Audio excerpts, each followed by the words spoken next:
우리 하나님 말씀 함께 보겠습니다. 여호수아 6장 8절에서 21절 말씀입니다.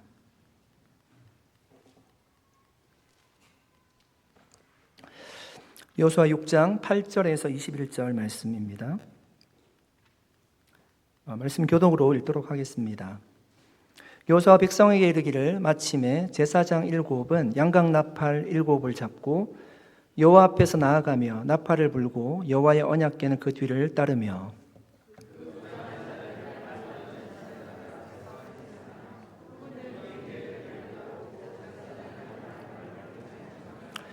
여호수아가 백성에게 명령하여 이르되 너희는 외치지 말며 너희 음성을 들리게 하지 말며 너희 입에서 아무 말도 내지 말라. 그리하다가 내가 너희에게 명령하여 외치라 하는 날에 외칠지니라 하고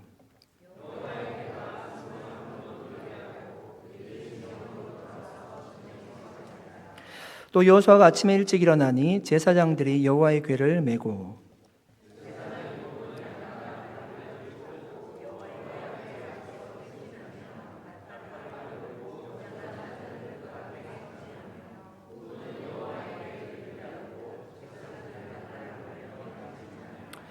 그 둘째 날에도 그 성을 한 번 돌고 진영으로 돌아오니라. 엿새 동안을 이같이 행하니라.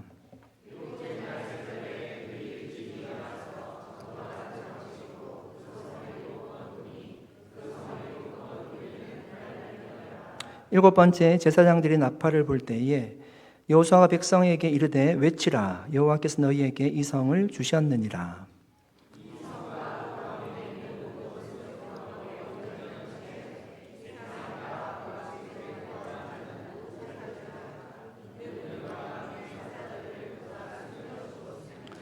너희는 온전히 바치고 그 바친 것 중에서 어떤 것이든지 취하여 너희가 이스라엘 진영으로 바치는 것이 되게 하여 고통을 당하게 되지 아니하도록 오직 너희는 그 바친 물건에 손대지 말라.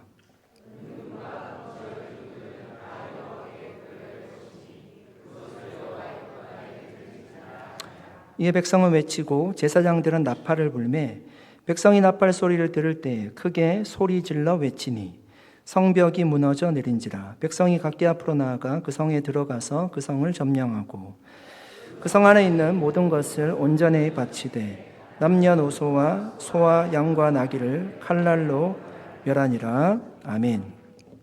잠깐 기도하겠습니다.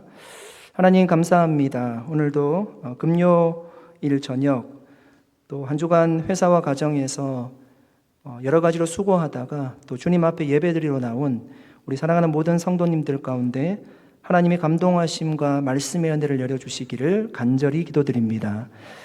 또한 개인적으로 가지고 나온 기도 제목들도 있을 것입니다. 주님 앞에 마음을 토로할 때 하나님께서 마음을 시원케 해주시는 응답의 역사가 오늘 이 밤에 일어날 수 있도록 함께하여 주시옵소서. 은혜 주시기를 간절히 기도할 때 예수님의 이름으로 기도드립니다. 아멘. 여러분, 우리는 지난주 말씀에서 여리고 성 앞에 서 있는 이스라엘 백성들을 보았습니다. 여리고 성은 굳게 닫혀 있었습니다. 성 안에서 밖으로 나오는 사람도 없었고 성 밖에서 성 안으로 들어가는 사람도 없었습니다. 완전히 봉쇄된 모습입니다. 여러분, 그들의 눈으로는 성을 도저히 취할 수 없게 보였습니다. 그때 하나님께서 여호수아를 통해서 한 말씀 딱 하셨습니다. 보라고 하십니다. 높은 성벽을 보라고 했던 것도 아니고 굳게 닫힌 성문을 보라고 했던 것도 아닙니다. 하나님 보라고 하셨던 것은 여리고와 그 왕과 용사들을 내 손에 넘겨준 것을 보라고 하셨습니다. 그리고 인간적인 상식으로는 그리고 우리가 가진 경험으로는 이해하기 어려운 말을 하십니다. 성을 무기를 들고 공격하는 것이 아니라 엿새 동안 그 성을 하루에 한 바퀴씩 돌라고 말씀하십니다. 그리고 7일째는 7바퀴를 돌라고 말씀하셨습니다. 오늘 본문은 바로 그 명령을요 실제로 행하는 장면을 우리에게 보여주고 있습니다. 8절 9절 말씀입니다. 같이 한번 읽어볼까요? 8절 9절 같이 읽겠습니다. 여호수아가 백성에게 이르기를 마침에 제사장 7은 양각 나팔 7을 잡고 여호와 앞에서 나아가며 나팔을 불고 여호와의 언약궤는 그 뒤를 따르며 그 무장한 자들은 나팔 부는 제사장들 앞에서 행진하며 후구는 궤 뒤를 따르고 제사장들은 나팔을 불며 행진하더라. 드디어 실제로 여리고를 돌고 있습니다. 맨 앞에 보니까 무장한 군사가 제일 앞서 나가고요. 그 다음에 제사장 7명이 양각 나팔을 잡고 양각 나팔을 불면서 따르고 있습니다. 그리고 세 번째 줄에 보니까 제사장들이 언약궤를 메고 따르고 있고요. 맨 끝에 이스라엘 백성들이 따르고 있습니다. 여러분 한번 생각해 보셨나요? 이 본문을 보시면서 과연 여리고성을 도는 사람들이 몇 명 정도 되었을까? 성경은 정확하게 그 사실을 기록해 주지 않습니다. 몇 명 정도 돌았는지 우리에게 이야기를 하지 않고 있습니다. 그런데 우리가 조금 추정해 보면 민수기 26장에 보시면요. 두 번째 광야에서 인구조사를 하는 장면이 나옵니다. 첫 번째는 우리가 알다시피 광야 40년을 떠돌면서 광야 1세대들은 다 죽었습니다. 광야 2세대들을 인구조사를 하는데 보니까 전쟁에 나갈 만한 사람 20세 이상의 인구가 그때도 한 60만 명 정도 되었습니다. 그러니까 이 여리고성을 도는 인원을 우리가 정확히 알 수는 없지만 적어도 수십만 명이 여리고성을 돌았을 것입니다. 그러니까 앞에 가는 사람하고요, 맨 뒤에 가는 사람은 전혀 소통이 안 됩니다. 엄청나게 긴 행진이었을 것입니다. 그런데 이상한 점이 있습니다. 지금 수십만 명이 되는 사람이 여리고성을 지금 돌고 있는데 사람들의 목소리가 전혀 들리지 않습니다. 여러분 지금 제 목소리가 잘 들리시죠? 제가 오늘 좀 낮게 하는 것 같아가지고 확인했습니다. 수십만 명이 여리고성을 돌고 있는데 한 사람의 목소리도 들리지 않고 있어요. 이런 성을 돌면서 힘든 여정이잖아요. 이 떼양볕에 성을 돈다는 것은 당연히 이야기할 수 있을 것입니다. 다리가 아프다, 언제 맞춰지냐, 힘들다, 뭐 이런 얘기, 평범한 얘기, 누구나 할 수 있는 얘기들을 할 수 있을 것입니다. 그런데 귀에 아무 소리도 들리지 않는 거예요. 어떻게 여러분 이런 일이 가능할까요? 수십만 명이 지금 성을 도는데 한 사람의 이야기도 들리지 않습니다. 그 이유를 성경은 이렇게 말씀합니다. 10절 말씀입니다. 같이 한번 읽어보겠습니다. 여호수아가 백성에게 명령하여 이르되 너희는 외치지 말며 너희 음성을 들리게 하지 말며 너희 입에서 아무 말도 내지 말라. 그리하다가 내가 너희에게 명령하여 외치라는 날에 외칠지니라 하고. 여러분 하나님 말씀하셨습니다.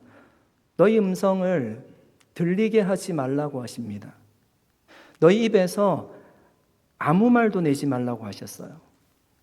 그러니까 작게 귓속말로 얘기해도 안 되고 가다가 보면 다양한 사건들이 일어나는데 나에게 필요한 것이 있을 수도 있잖아요. 그러면 내가 이것 필요하다고 입을 열어서 이야기를 할 수 있을 텐데 그런 말도 하면 안 되었습니다. 하나님이 완전한 침묵을 명령하셨어요.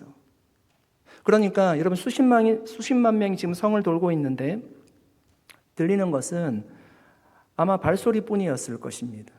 그리고 두 번째 줄에서 돌고 있는 제사장들이 부는 나팔 소리만 아마 들렸을 것입니다. 여러분, 하나님이 이스라엘 백성들에게 왜 침묵하라고 말씀하셨을까요? 안타깝게도 이 이유도 성경은 기록하지 않고 있어요. 왜 침묵하라고 하셨는지. 그런데 여러분 이스라엘 백성들이 걸어온 길을 우리가 생각해 보면 왜 침묵하라고 하셨는지를 대략이라도 생각해 보고 추정할 수 있습니다. 여러분 가나안 땅에 들어오기 전에 그들은 광야 40년의 시간을 보냈습니다. 그렇죠? 광야 40년 동안 수많은 실패를 경험했어요. 그들이 실패를 경험하면서 했던 이야기들을 여러분 한번 생각해 보십시오. 그 실패의 원인 중 하나는요, 입을 통해서 하는 말이었습니다. 물이 없으면 물이 없다고 원망하고, 먹을 것이 없으면 불평하고, 길이 힘들어도 불평했습니다. 더워도 불평하고, 애굽에서 먹던 음식이 생각나도 불평했습니다. 상황이 조금만 힘들어지면 애굽으로 돌아가자라고 했습니다. 여러분, 우리가 대표적으로 아는 사건이 있지 않습니까? 가나안 땅에 모세가 12명의 정탐꾼을 보냅니다. 10명이 돌아와서 우리는 그 땅 차지할 수 없다는 것입니다. 그 땅의 성 사람들은 거인이고 우리는 메뚜기와 같다라고 이야기했습니다. 그 정탐 보고를 듣고 있던 수많은 이스라엘 백성들이 어떻게 반응했습니까? 성경이 정확하게 이렇게 이야기합니다. 우리가 애굽 땅에서 죽었거나 이 광야에서 죽었으면 좋았겠다. 그 10명의 그 보고를 듣고요, 이스라엘 백성들이 그렇게 얘기했어요. 광야에서 죽거나 아니면 그냥 애굽에서 죽었으면 좋았겠다. 여러분, 아직 전쟁이 시작되지 않았어요. 그런데 그들의 입에서는요, 이미 패배가 시작되었습니다. 결국 그런 말들이 이스라엘 전체를 두려움에 빠뜨리게 했어요. 그런데 여러분, 이제 그로부터 40년의 시간이 지났어요. 그 말을 했던 모든 출애굽 1세대들은 다 죽었습니다. 출애굽 2세대들이 가나안 땅에 들어와서 첫 번째 맞이한 것이요, 여리고 성이었어요. 믿음으로 요단강을 건너고 첫 번째 정복해야 되는 성이 여리고 성이었습니다. 그 성을 우리가 살펴봤지 않습니까? 외벽과 내벽이 두껍고 높은 성벽을 가지고 있고 문이 굳게 닫혀 있습니다. 도저히 우리가 넘볼 수 없는 성처럼 보입니다. 그런데 여러분, 그들이 맞이하는 상황이 40년 전과 크게 달라 보이지 않는다는 거죠.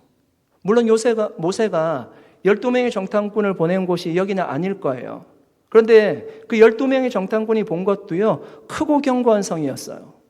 그리고 지금 이스라엘 백성들이 여리고 성 앞에서 느끼는 감정도 그 성은 너무나 크고 견고한 성입니다.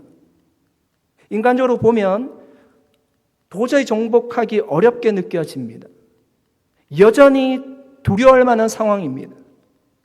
그런데 하나님께서 매일 성을 한 바퀴씩 돌라고 말씀하시면서 아무 말도 하지 말라고 하십니다. 성을 보면 굉장히 두렵고 마음이 떨리는데 하나님이 아무 말도 하지 말라고 하십니다. 여러분, 그들이 40년 전에 무엇으로 무너졌습니까? 입에서 나오는 말로 무너졌어요. 하나님이 그들에게 말씀하시는 겁니다. 너희 눈에 보이는 것만 보고 말하지 말라는 거예요. 너희 스스로 우리가 여리고성을 무너뜨릴 수 없다는 것들을 판단을 하고 말하지 말라는 거예요. 내가 외치라고 할 때까지 말하지 말고 기다리라고 하십니다. 여러분, 이 명령을 만약에 하나님 내리지 않았다면 어떤 일이 있었을까를 한번 상상해 보십시오. 첫째 날 아침에 일찍 일어나서 성경에 보니까 여리고성을 돌기 시작해요. 성을 가까이서 보니까 내가 멀리서 본 것보다 성벽이 굉장히 높이 보이는 겁니다. 두려움이 밀려오고 했죠. 옆에 있는 사람에게 이야기합니다. 야, 가까이서 보니까 성벽이 너무 높은데 이거 어떡하지? 그 말을 들은 사람이 걱정하기 시작합니다. 그래, 이 높은 성벽을 우리가 어떻게 무너뜨리지? 그 말을 들은 다른 사람이 이야기합니다. 우리에게 사다리도 없잖아. 우리에게 성을 공격할 어떤 무기도 없잖아. 또 다른 사람이 이야기합니다. 그냥 걷는다고 성벽이 무너져? 이거 도는 거 맞는 거야? 결정적으로 한 사람이 얘기합니다. 여호수아가 정말 하나님 말씀 들은 거 맞아? 여러분, 이런 말이 나오기 시작하면요, 어떻게 되겠습니까? 하루를 지나도 아무 일도 일어나지 않고 이틀, 사흘, 여섯째 성벽의 작은 그만해 가지 않습니다.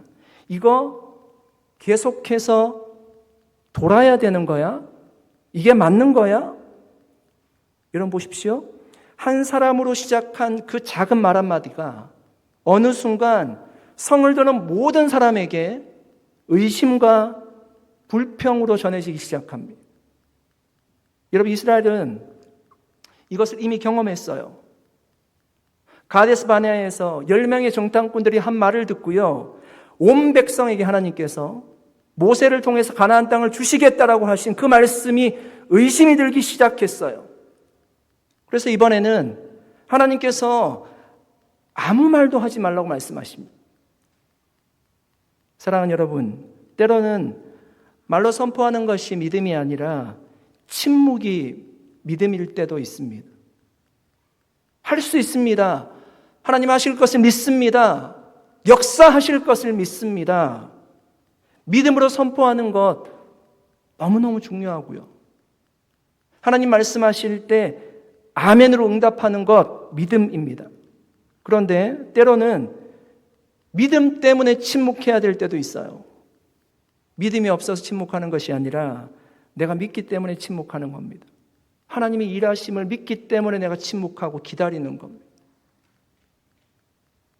지난주에도 말씀 나눴지만 홍해 앞에 선 이스라엘 백성들이 하나님이 그들에게 가만히 있으라고 말씀하시잖아요. 침묵하라고 말씀하십니다. 하나님의 일하심을 보라는 거예요. 그때는 내가 말하고 움직이는 것이 믿음이 아니라 침묵하는 것이 믿음입니다. 부모가 자녀 행동이 마음에 들지 않을 때 모든 것을 이야기하지는 않지 않습니까? 때로 모른 척하기도 하고 기다려줄 때도 있습니다.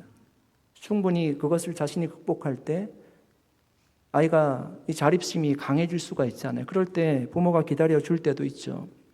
여러분, 우리 인생에 문제가 없을 때는요, 오히려 별로 할 말이 없어요. 그런데 문제가 생기기 시작하면 갑자기 말이 많아지게 됩니다. 사람들이 문제가 생기면 상담도 받고 혼자 푸념하기도 하고 친구를 만나서 이야기하기도 하고 하나님 앞에서는 기도하면서 울부짖기도 합니다. 부부 사이에도 여러분, 문제가 생기면 오히려 말이 많아지죠. 이제 싸우게 되니까. 문제가 없으면 별로 말이 많지 않을 겁니다. 교회도 마찬가지입니다. 문제가 없을 때는 교회가 조용해요. 별로 이야기하는 사람이 없지 않습니까? 그런데 문제가 생기기 시작하면 여러 사람들이 말을 하면서 그 문제가 커집니다. 문제가 생겨서 하는 말들은 여러분 들어보시면 거의 다 부정적인 이야기들일 겁니다. 결국 그 부정적인 이야기들은 어느 순간 우리의 마음과 생각을 지배하게 될 것입니다. 그 얘기가 돌기 시작하면 이제 여리고성을 보게 되면 이 가능성이 없어 보이고 어렵다는 생각이 들게 되고 결국 낙심해서 주저앉게 될 것입니다. 하나님께서 하실 일을 기대하지 못하게 만들 것입니다. 사랑하는 여러분, 믿음의 사람은 말을 해야 할 때도 알아야 되지만 말을 하지 않아야 될 때도 아는 사람인 줄로 믿습니다. 여러분, 성경적인 침묵은 어떤 의미를 담고 있을까요?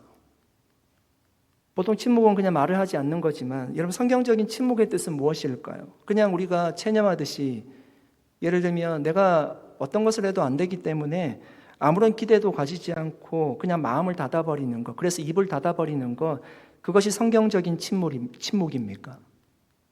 성경적인 침묵은요, 내 목소리를 줄이고요, 하나님의 목소리를 듣는 시간이에요.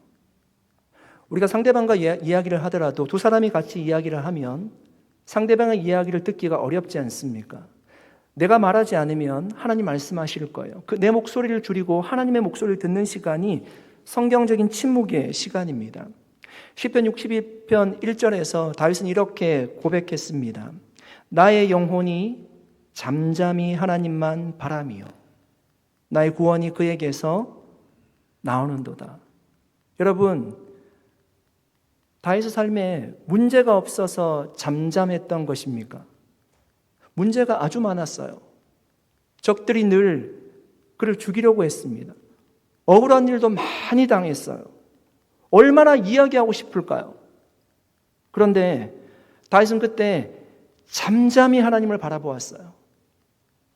자신이 모든 것을 할 수 없다는 것을 알았기에 그 문제를 해결하실 하나님의 일하심을 기대하며 잠잠히 기다렸을 것입니다. 사랑하는 여러분, 믿음의 침묵은 포기가 아니라 내가 판단하고 말하는 것을 내려놓는 시간이에요. 내가 결론 내리고 말하는 것을 내려놓는 시간이에요. 그리고 하나님의 일하심을 기대하는 시간이 믿음의 침묵 시간입니다. 사랑하는 여러분, 저와 여러분의 삶에 여리고는 무엇입니까? 그 여리고 앞에서 우리는 어떤 말을 반복하며 살고 계십니까? 무너지기 힘들 것 같아. 방법이 없는 것 같아. 안 될 것 같아. 끝난 것 같아. 혹시 여러분 이런 말을 너무 쉽게 하고 있지는 않습니까? 여러분 하나님께서 끝났다고 말씀하지 않으셨다면 아직 희망이 있는 줄로 믿습니다. 아직 끝난 것이 아니에요. 침묵하고 하나님의 일하심을 기대해야 될 것입니다. 그것이 믿음입니다. 사랑하는 성도 여러분, 자녀에게 하는 분노의 말, 정죄의 말, 배우자에게 하는 원망의 말, 교회에서 하는 믿음 없는 부정적인 말을 멈출 수 있기를 바랍니다. 그리고 그 시간에 잠잠히 하나님 앞에서 기도하면서 하나님의 일하심을 기대할 수 있기를 축복합니다. 여러분, 하나님은 굳게 닫혔던 여리고성을 단번에 무너뜨리셨습니다.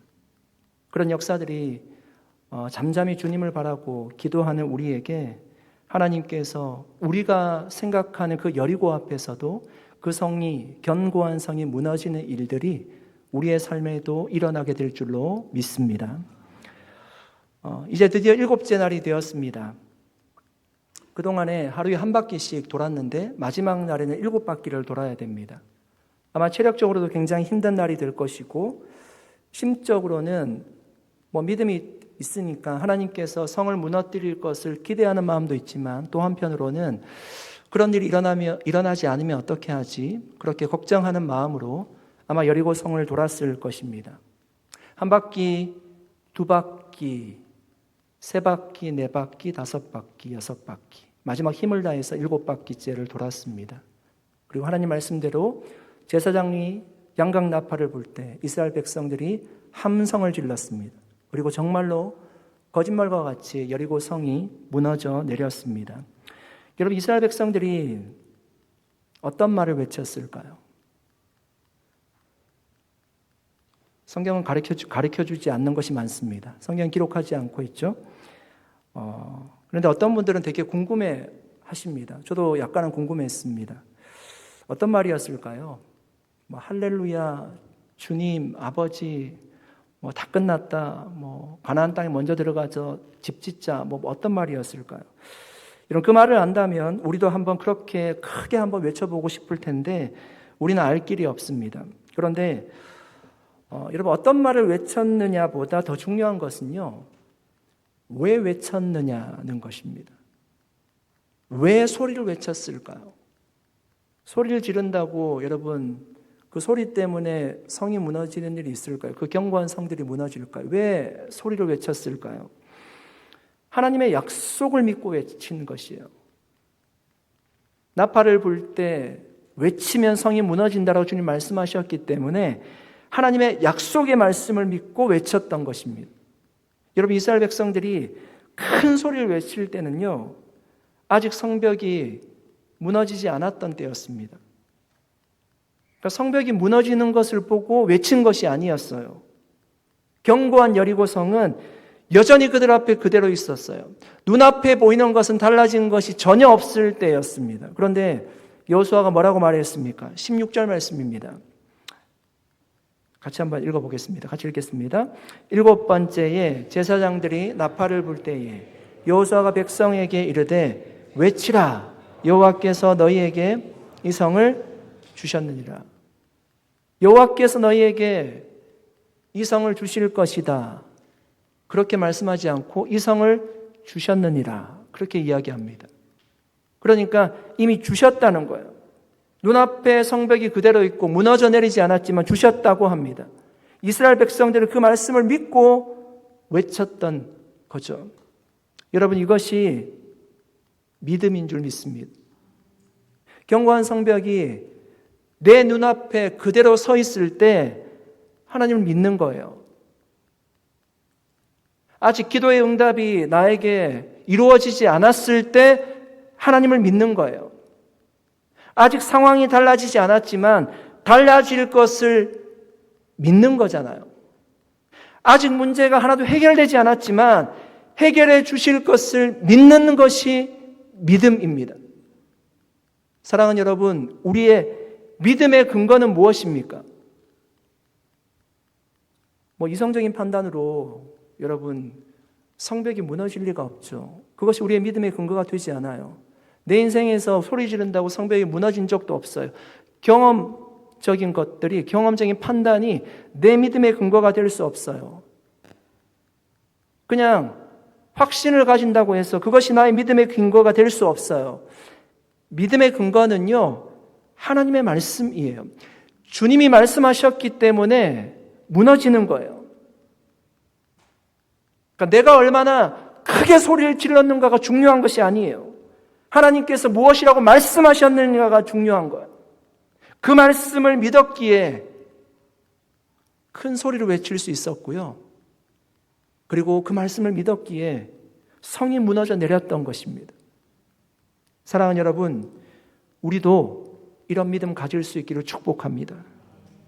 결과를 보고 믿는 믿음이 아니라, 성이 무너지고 난 이후에 믿는 믿음이 아니라, 아직 성벽이 그대로 서 있을 때 하나님을 신뢰하는 믿음 가질 수 있기를 축복합니다.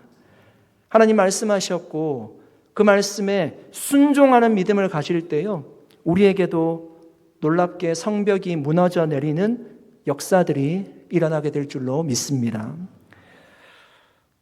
여호수아는 성이 무너진 그 승리의 순간에 아주 강하게 경고하는 것이 있습니다.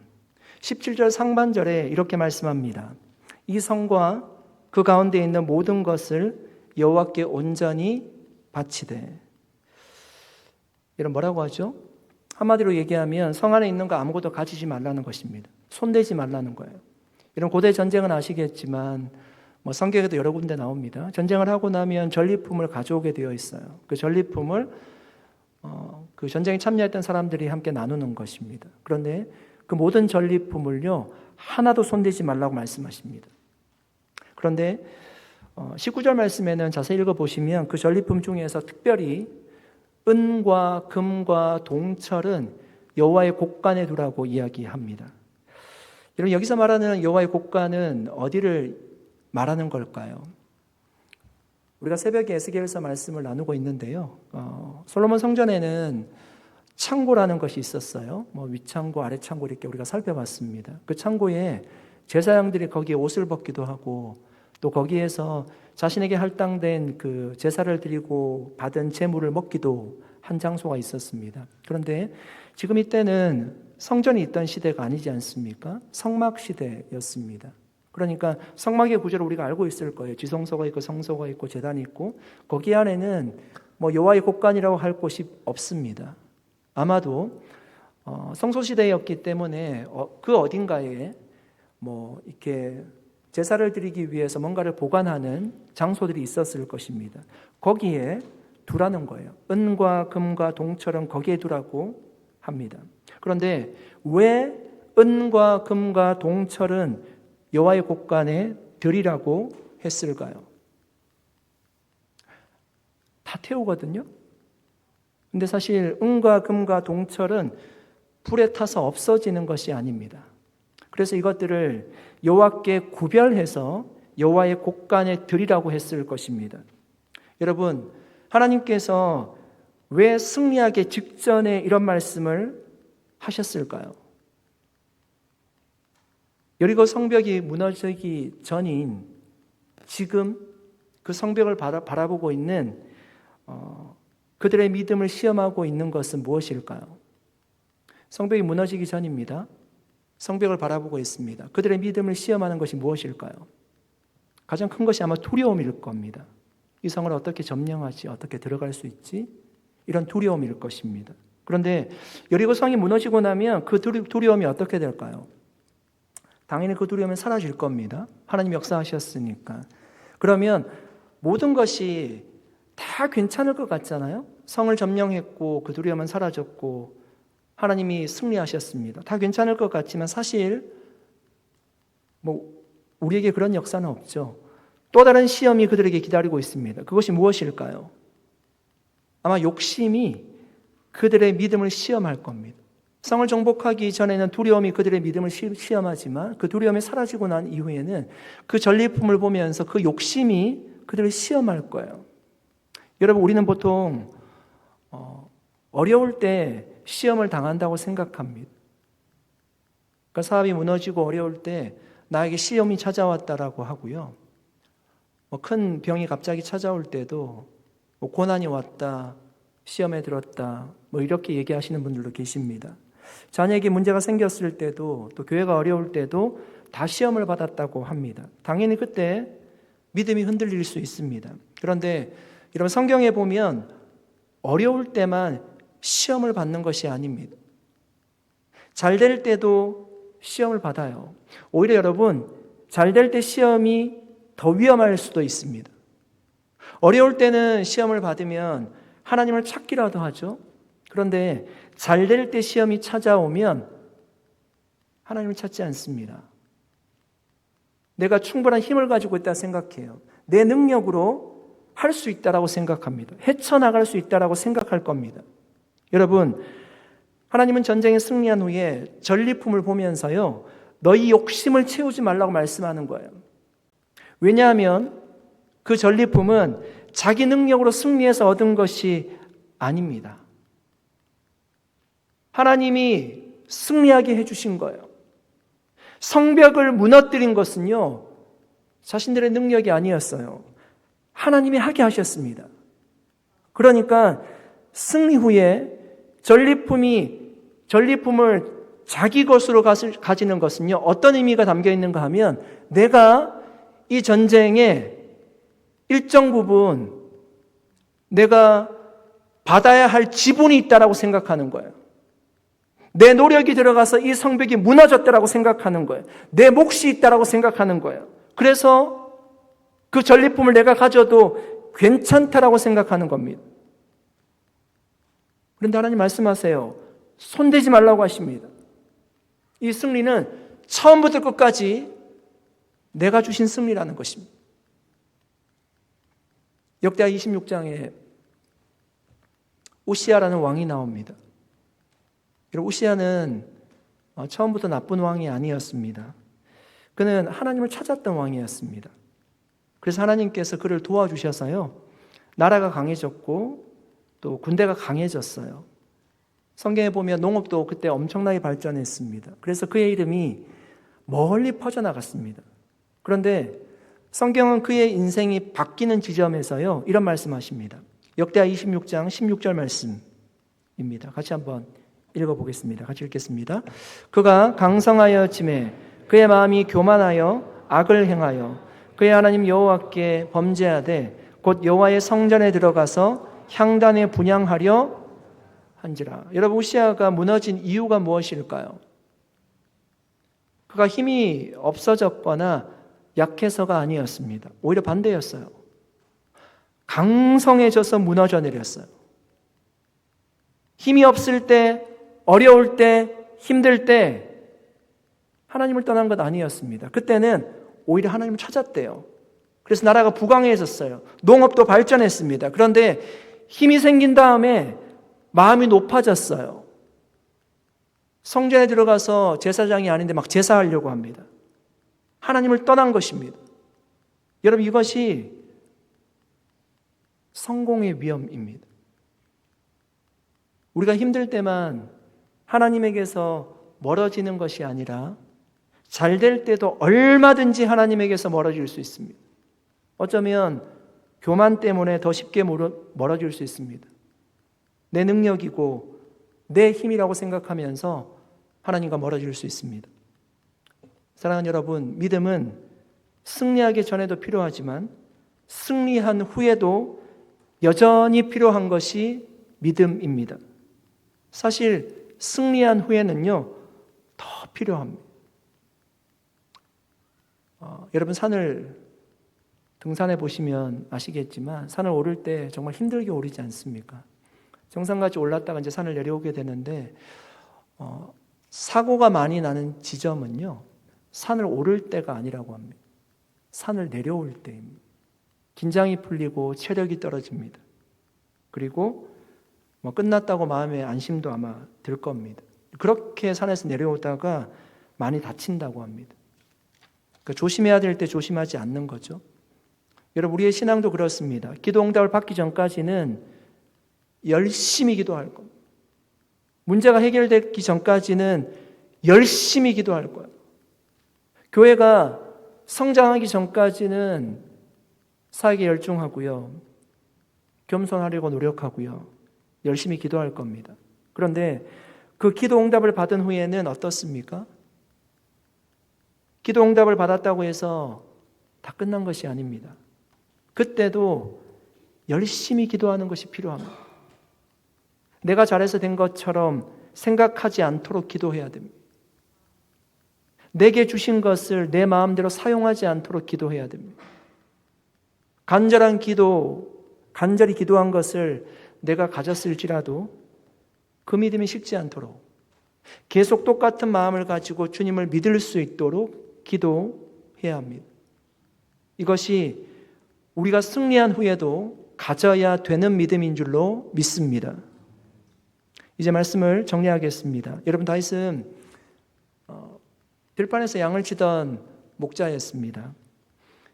다윗을 주목하는 사람은 없었어요. 아버지조차도 그를 생각하지 않았습니다. 그런 다윗이 골리앗 앞에 섰습니다. 아무도 다윗이 이길 줄 생각하지 않았어요. 그를 조롱했습니다. 다윗의 능력을 인정하는 사람은 없었습니다. 그런데 하나님께서 골리앗을 이기게 하셨습니다. 수많은 전쟁에서도 승리하게 하셨습니다. 마침내 그는 이스라엘의 왕이 되었습니다. 나라가 강해졌고요. 많은 재물도 얻게 되었습니다. 그래서 성전을 건축하기 위해서 엄청난 재물을 하나님께 드렸습니다. 그때 이런 다윗이 이런 고백을 합니다. 역대상 29장 12절 말씀입니다.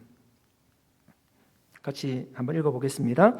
부와 귀가 주께로 말미암고 또 주는 만물의 주제가 되사 손에 권세와 능력이 있사오니 모든 사람을 크게 하심과 강하게 하심이 주의 손에 있나이다. 이런 다윗의 고백입니다. 다윗은 자신이 가진 부와 존귀 그리고 권세와 능력이 다 주의 손에 있는 것이라고 그가 고백하고 있습니다. 그리고 이어진 14절에서는요 이렇게 고백합니다.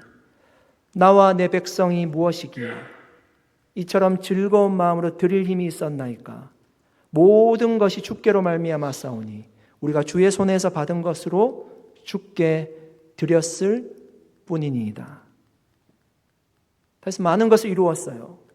그러나 인생의 마지막에 뒤를 돌아보면서 내 힘으로 내 능력으로 여기까지 왔다라고 이야기하지 않습니다. 모든 것이 주께로 말미암았다라고 고백합니다. 주의 손에서 받은 것으로 내가 주께 드렸을 뿐이라고 그가 고백하고 있습니다. 사랑하는 여러분, 이것이 승리한 후에 우리가 가져야 되는 믿음인 줄로 믿습니다. 우리가 무너뜨린 것 아닙니다. 하나님께서 무너뜨려 주셨습니다. 그러므로 평안하고 잘 될 때 이런 고백을 할 수 있는 여러분, 저와 여러분 되셔서 다윗과 같이 끝까지 하나님 마음에 합한 자로 쓰임받을 수 있기를 예수 그리스도 이름으로 간절히 축복합니다. 함께 기도하겠습니다.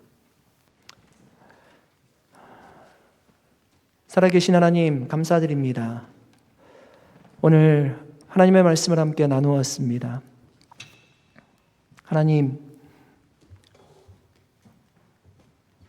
여리고 성 앞에 선 이스라엘 백성들, 그들의 능력으로 그 성을 무너뜨린 것 아니었습니다. 하나님께서 하셨고 하나님께서 그 성이 한순간에 무너지게 하셨습니다. 우리의 눈에 그 성이 무너지지 않을 것 같고 또 나는 능력이 없다고 생각할 때 주님을 바라볼 수 있도록 도와주시고 이 성을 너에게 이미 주셨노라고 얘기하는 그 음성 들을 수 있도록 도와주시고 그 음성에 반응하고 기다리고 순종하는 우리의 믿음이 되게 하여 주시옵소서.